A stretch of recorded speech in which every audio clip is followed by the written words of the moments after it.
Thank you everyone for joining us this evening and to listen to me for the next 20 minutes about sovereign metals. That told us that the revenue we can generate from CASIA is around $645 million a year. Basi tangona video imene ili ku background. Video imene maybe sinagabange post full for the ndiyanu wake and imalemba kuti copyright senza kuti imadelete on YouTube. Koma I think most of you guys mwayiona video hii yabagodaso post pamikozi yabagodaso post malambili mbili kumene kundi ku Australia kumene azungu achoka makwawo ko akhala pansi akambirana nkhani imene akambirana you cannot believe it. Nkhani imene akambirana anthuwa akambirana nkhani okhuza ndi ku Malawi and sikuti Malawi yonse yayi angokambirana nkhani ya pakasiya pompapa pakasiya kumene kwakuti ndithu kulima minerals kwambiri ndipo ndalama zimene angamapange pamwezi ndi ma thousands, like my thousands, I mean like my dollars, my hundreds ndamene angamapanga kumene kusanza kuti pamwezi ndalamayo kuti tiyipange ku Malawi kunoku ndalamayo izipanga 1.1 trillion Malawi kwacha kuchoka pa million kufika pa billion kuchoka pa billion ukafika pa ku trillion ndamene ngamapangidwe pa chaka pena paliponse. Ndiyeno nkhani imene inandibweretsa kwambiri kuti chinandipfisa chisoni kwambiri chona kuti ena ake kunja komweko azungu akukhala pansi kumakambirana za mdziko mwathu ifeyo apanga survey apeza kale kuti ndi chuma kwambiri komanso mmene amawerengetsera amwete ku Malawi kuno kusukosauka yayi ku Malawi kuli ndalama zochuluka kwambiri koma pali mavuto awiri. Vuto loyambirira atsogoleri athu sakupanga utilize zinthu ngati zimenezi ngati kubwesa initiative ina yake noti akuluakulu tili ndi izi tipange bwanji zimene timamva ndi nthawi ya kampeni iyayi tizapanga zakuti tili ndi chuma munomu tili ndi zakuti koma nthawi ijeteni nthawi yafika akuti still pabe chimene chikuchitikabe atsogoleri amenewa. Number 2, anthu ifeyo like what do we do, like what exactly are we doing?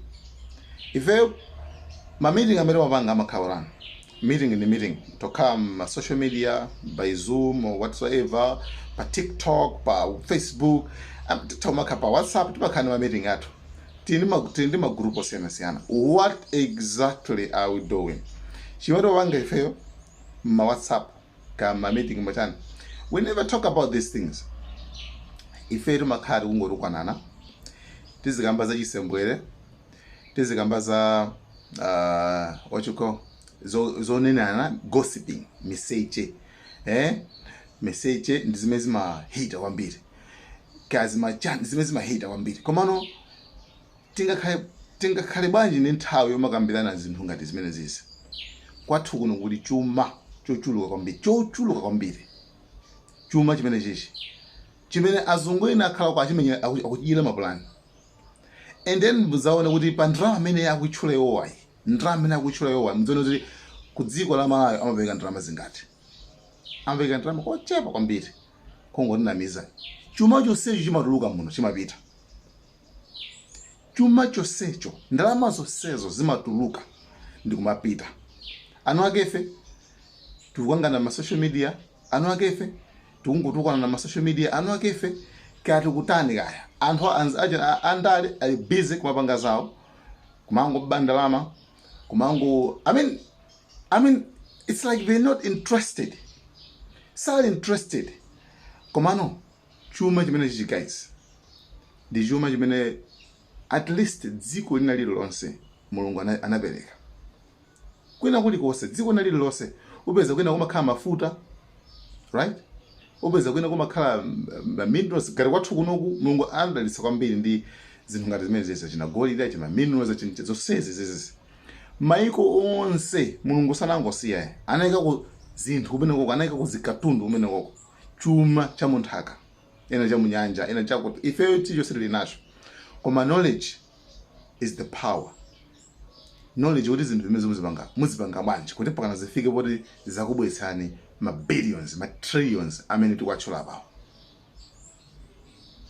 pamenepo zangu ndimvetse chisoni kwambiri kuona kuti anthu ena akakhala pasi ndikumapanga plan ndikumadya ma plan a dziko lina lake koma anu ake dziko lagona na Malawi ife anu ake dziko lopalibe china kupanga sakuganizira koso zimene zozo mavuto ngati amene wawa sangathe.